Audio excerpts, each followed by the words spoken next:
दोस्तों, आज मेरे पास दीप त्रिवेदी जी की सबसे प्रसिद्ध बुक मैं मन हूँ है, जिसे आज हम पढ़ेंगे। दीप त्रिवेदी जीवन से जुड़े हर विषय पर प्रकाश डालते हैं।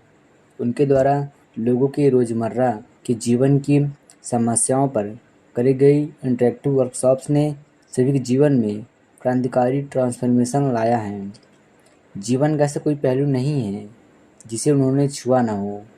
वे विभिन्न विषयों पर बोल चुके हैं, जैसे भगवद गीता, ताओ ते चिंग, अष्टवक्र गीता, कुदरत के रहस्य, मन के रहस्य, आत्मा के रहस्य, भाग्य के रहस्य इत्यादि।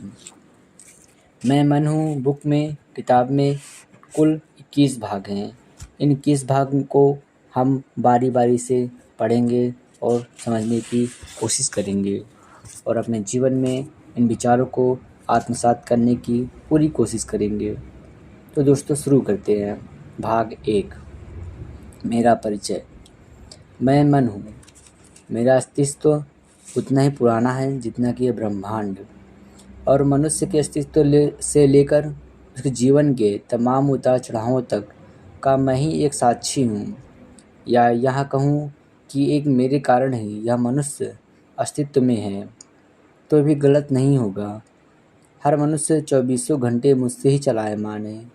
उसके जीवन के तमाम उतार चढ़ाव, उसकी तमाम सफलता या उसके सारे सुख दुखों का मैं ही सबसे महत्वपूर्ण और मूलभूत कारण हूँ। मज़ा यह है कि अपने अस्तित्व के इतने वर्षों बाद भी यह मनुष्य मेरे बाबत पूरी तरह अनजान है, और सच कहूँ तो यही उसके तमाम दुखों व उसकी तमाम असफलताओं का मूल कारण है। आज इतने वर्षों बाद मेरी करुणा ही मुझे अपने अस्तित्व, अपनी कार्यप्रणाली तथा प्रभावों के बाबत चर्चा करने को मजबूर कर रही है। लेकिन ऐसी कोई भी चर्चा छेड़ने से पूर्व मैं एक अति शोचनीय विषय की ओर आपका ध्यान आकर्षित करना चाहता हूँ। सोचो, मनुष्य जीवन का ध्येय क्या है? एक वाक्य में कहूँ तो शायद आनंद और सफलता। निश्चित ही मैंने भी देखा है और आपने भी गौर किया होगा कि हर कोई अपनी ओर से आनंद व सफलता पाने के प्रयास में 24 घंटों लगा रहता है। और ऐसा आज से नहीं, मनुष्य अस्तित्व में आया तब से चला आ रहा है। यहाँ यह भी स्वीकारना होगा कि हर बीते युग के बाद मनुष्य की बुद्धि का विकास ही हुआ है, और यह मैं ऐसे ही नहीं कह रहा। अपना जीवन संवारने हेतु उसके लगातार किए प्रयासों के परिणाम हमारी आंखों के सामने हैं ही। पेट भरने के लिए जंगली फल फूल व कच्चे मांस खाने वाले मनुष्यों ने आज खान पान के लाखों स्वादिष्ट व पौष्टिक वानगियाँ ईजाद कर ली हैं। जंगलों में रहकर हर ऋतु का कोप भोगने वाले मनुष्यों ने आज धूप व ठंड से पूरी तरह रक्षा करने में समर्थ घरों का निर्माण कर लिया है। वहीं पेड़ के पत्ते पहनकर घूमने वाले इस मनुष्य ने आज अपनी सुंदरता निखारने हेतु हजारों तरीके के रंग बिरंगी पोशाकों का निर्माण भी कर लिया है। यही क्यों अकेले अकेले वह सिर्फ अपने लिए जीने वाले मनुष्य ने समाज तथा सामाजिक सोच का भी विकास किया है। आज अपने अथक प्रयासों से उसने पूरी धरती को एक कर दिया है, और इसका सबसे बड़ा परिणाम तो यह आया कि आज का मनुष्य अब सिर्फ अपने ही नहीं, पूरी मनुष्यता की भी चिंता करने लगा है। आज करोड़ों मनुष्य व लाखों समाज सेवी संस्थाएं हैं मनुष्य को उद्धार हेतु लगी हुई हैं। हजारों लाखों अनाथालय से लेकर विकलांग गृह व अस्पताल से लेकर बाल क्रीड़ा केंद्र तक बनाए गए हैं। मनुष्य के साथ अन्याय ना हो इसलिए कानून व न्यायालय भी बनाए गए हैं। साथ ही मनुष्य सुखी व आनंदित रहे, इस हेतु अनेक धर्मों व धर्म ग्रंथों की भी रचना की गई है। मनुष्य की मान्यता के अनुसार तो इस धरती पर उसके उद्धार हेतु हजारों अवतारी पुरुष व भगवान भी आए हैं, और उनकी सोच सही माने तो जरूरत पड़ने पर भी आगे भी आते ही रहेंगे। यही क्यों मनुष्य के उद्धार हेतु हजारों विधियाँ व पूजाएं भी दुनिया भर के धर्मों और उनके धर्म गुरुओं ने सुझाई ही हैं। और इधर मनुष्य तो हर हाल ही में अपना उद्धार चाहता ही है। सो देखते ही देखते आज की पूरी मनुष्यता धार्मिक व पूजा पाठ करने वाली हो गई है और यह कम पड़ रहा था तो विज्ञान ने मनुष्य को सुखी व आनंदित करने का बीड़ा उठा लिया। फिर तो मनुष्य जाति के इतिहास के श्रेष्ठ बुद्धिमानों की फौज ही है इसमें लग गई। उन्होंने वह क्रांति ला दी कि जहां आज से सिर्फ 200 वर्ष पूर्व तक 10 में से करीब 5 बच्चे पैदा होते ही मर जाते थे, वहीं देखते देखते विज्ञान ने यह संख्या 2% के बराबर करीब पहुंचा दी।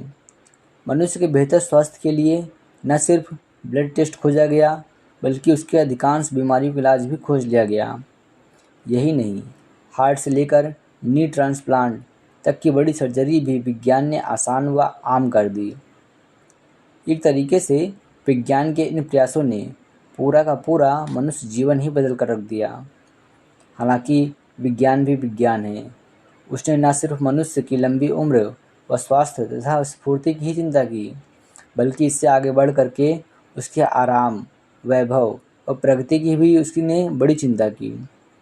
उसके आराम हेतु उसने अच्छे घरों के साथ साथ एयर कंडीशनर, कार तथा लिफ्ट जैसी लाखों वस्तुओं का आविष्कार किया। मनुष्य के आनंद व वैभव हेतु विज्ञान ने टीवी, डीवीडी तथा मूवीज वगैरह की खोज की। वहीं उसे प्रगति की राह पर लगाने हेतु संचार के क्षेत्र में तो उसने क्रांति ही ला दी। हवाई जहाज व रेडियो से लेकर उसने मोबाइल फ़ोन्स तक का आविष्कार किया। एक तरीके से तो विज्ञान ने पूरी दुनिया को मनुष्य की पहुंच के भीतर ला दिया और यह विज्ञान का ही प्रताप है कि आप बच्चों को बचपन से ही शिक्षित भी किए जाने लगा है। निश्चित ही यह भी इसी उम्मीद के साथ कि इससे वे अपना जीवन सुख, सफलता और आनंद से भर सकेंगे। मैं यानी मनुष्य के अपने जीवनोद्धार के लिए किए इन सारे प्रयासों की सराहना करता हूँ। मानता हूँ कि धर्म, समाज, विज्ञान और शिक्षा ने अपनी ओर से मनुष्य का जीवन सुख, शांति व आनंद से भर देने हेतु जोरदार प्रयास किए हैं, पर यहाँ विनम्रता से मैं आपका ध्यान इस ओर आकर्षित करना चाहता हूँ कि क्या परिणाम में सचमुच मनुष्य के जीवन में सुख, शांति, आनंद आ गए हैं? मुझे तो नहीं लगता। मैं तो आज भी मनुष्य के जीवन में क्रोध, अहंकार, दुख, असफलता, चिंता, तनाव, बोरियत, हिंसा सबका वैसा का वैसा ही साम्राज्य देखता हूँ जैसा कि आदिकाल में था। और आपने स्वयं पर व आसपास वालों पर निष्पक्षता से गौर करेंगे तो हर दूसरे तीसरे जीवन में यही सत्य पाएंगे। और यह वाकई बड़ी दुखद बात है। लाखों वर्षों के इतने प्रयास के बाद भी यदि मनुष्य दुख और चिंताओं से इस कदर घिरा हुआ है तो फिर अब इस तथ्य से ज़्यादा दिनों तक आंखें नहीं फेरी जा सकती हैं। वैभव व प्रगति के इतने शिखर छूने के बाद भी यदि मनुष्य मर मर कर ही जी रहा है तो यह सचमुच बड़ा निंदनीय है। अब चाहे जो हो, पर हकीकत यही है।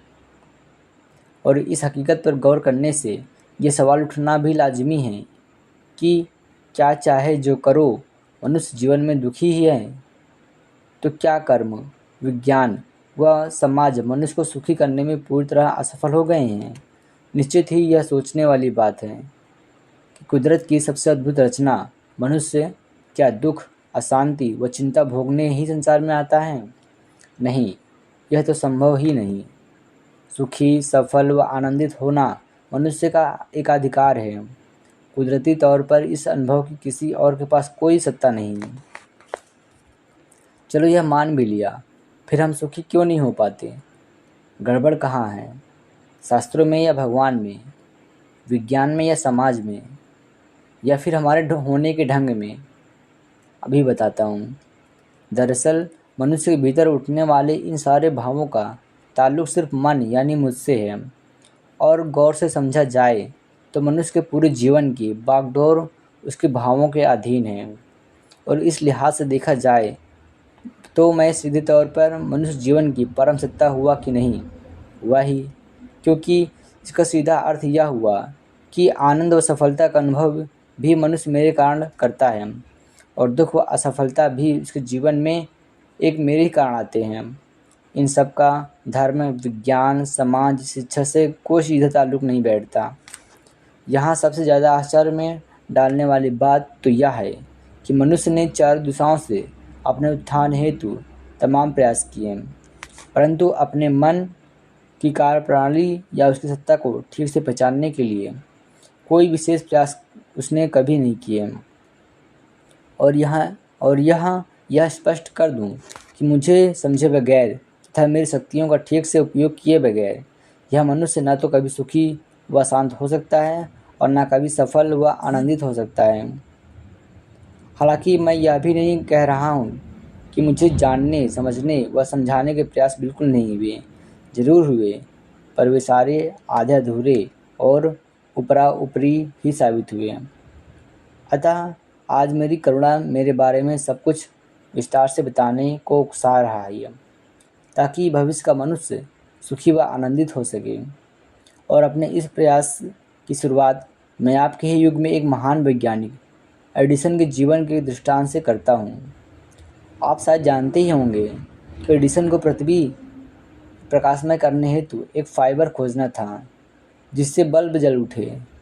उन्होंने प्रयोग प्रारंभ किया और एक के बाद एक फाइबर का उपयोग करते चले गए। जो जो फाइबर नाकाम होते गए उनको वो बल्ब नहीं जल सकता की सूची में शामिल करते चले गए और अंततः 6000 से ऊपर फाइबर आजमाने के बाद उन्होंने वह कार्बन फिलामेंट खोज ही निकाला जिसने बल्ब को प्रकाशमान कर दिया। ठीक इसी तर्ज पर आप भी अपना जीवन रोशनी से भर देना चाहते हैं और इस हेतु युगों से अनेक फाइबर रूपी उपाय आप भी आजमाते ही आ रहे हैं, परंतु बात फिर भी नहीं बन रही। क्यों? क्योंकि जो फाइबर आपके जीवन को जगमगाने में एक नहीं 1000 बार नाकाम हो चुके हैं, आप फिर वे ही फाइबर आजमाते चले जा रहे हैं। वही मंदिर, मस्जिद और चर्च तथा वही पूजा पाठ, वही बुद्धि पर भरोसा और वही शिक्षाएं, वही सामाजिक परंपराएं और वही धर्मशास्त्र, वही किस्से कहानियाँ, वही सिद्धांत, वही तमाम घिसे पिटे सबक। लेकिन इतना समझ नहीं पा रहे हैं कि ये सब का एक नहीं 1000 बार आजमाने के बावजूद आप अपना जीवन खुशी से भरने में नाकाम रहे हैं। खैर, अब वक्त आ चुका है जब आपको कुछ नया समझना व करना ही होगा। आखिर आप मनुष्य का अंत मुझे भलीभांति समझे बगैर संभव नहीं। आप यह तय जान लें कि मेरी शक्ति रूपी फिलामेंट का उपयोग किए बगैर आपका जीवन रोशन होने वाला नहीं। सो आज इस हेतु मैं स्वयं आपकी सहायता को आया हूँ, ताकि अपनी संरचना और कार्यप्रणाली के बाबत आपको विस्तार से बता सकूँ। शुक्रिया दोस्तों, आपने मेरी पहले पार्ट को सुना। अगला भाग जल्द आएगा। धन्यवाद।